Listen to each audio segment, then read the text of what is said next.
Akhirnya saya bingung. Ada dua kitab di hadapan saya, yang satu Al-Quran, yang satu Injil. 33 tahun saya jadi tim sukses gereja, saya belum pernah meneliti Injil. Akhirnya kan saya penasaran, Quran sudah saya pelajari kok nggak ada yang salah. Iki ojo-ojo sing salah Injilku. Akhirnya saya membuka Injil perlahan, Bu. Saya buka lembar demi lembar. Ketika saya membaca Injil, saya luar biasa kaget, Bu, karena saya dapati di dalam Injil Imamat 11 ada tertulis, haram bagimu makan babi dan binatang berkuku belah lain, bahkan bangkainya pun jangan kamu sentuh. Loh, ternyata Injilku melarang, mengharamkan makan babi, Bu. Saya kembali berpikir, loh, kalau di Injil dilarang, kenapa setiap aku misa bareng sama Romo pastor, saya pulang diamperke di warung, malah ditukokke tongseng kire. Malah kire, Bu. Saya pikir ini udah nggak benar ini. Akhirnya saya kembali membuka, Bu. Ketika saya membuka Injil kembali, saya berhenti lagi untuk kedua kalinya di sebuah Injil Korintus. Di dalam Injil Korintus ada tertulis pesan untuk para ibu-ibu. Dikatakan di dalam Injil Korintus, hai wanita, kenakanlah tudung pada kepalamu, jika tidak botakin saja rambutmu. Pantaskah seorang wanita berdoa tanpa menggunakan tudung pada kepalanya? Ayat berikutnya tertulis, seorang wanita yang berdoa tanpa menggunakan tudung pada kepalanya sama dengan menghina dirinya sendiri. Begitu saya tahu ayat ini, saya kaget, Bu.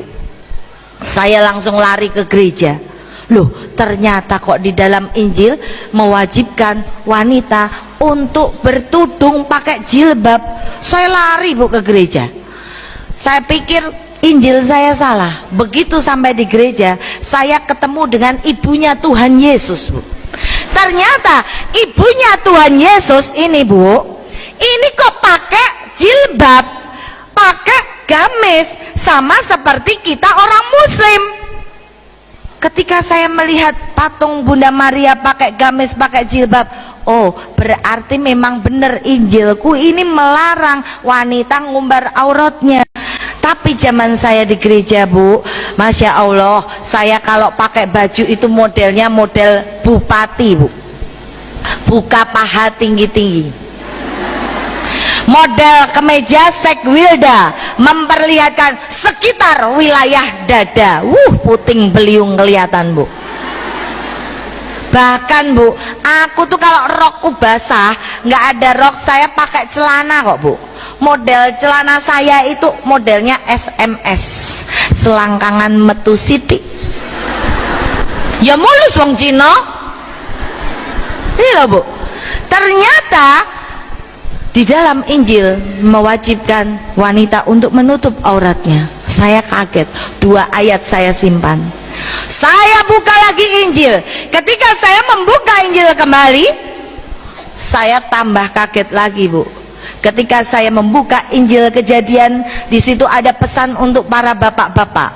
Ini, Bu, disampaikan sama bapaknya, karena di sini nggak ada bapak-bapak, nanti ibu yang menyampaikan. Ternyata di dalam Injil ada tertulis, hai laki-laki, sunatkanlah daging kulitmu sebagai perjanjian antara aku dengan dikau. Loh, Allah yang ngomong wong lanang kudu kon sunat.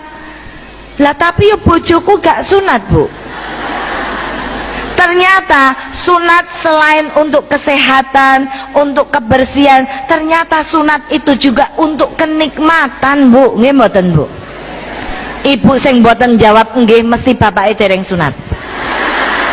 Bu, bagi ibu-ibu yang bapaknya belum sunat, ndang cepet disunatke, rasanya beda.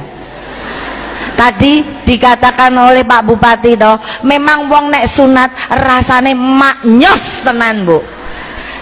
Kok nggak percaya? Lah aku ki wis jajal, Bu. Nanti tak ceritain. Suami saya nggak sunat rasanya biasa kok Bu. Ketika saya tahu 3 ayat ini Bu, saya mulai oleng jadi orang Katolik.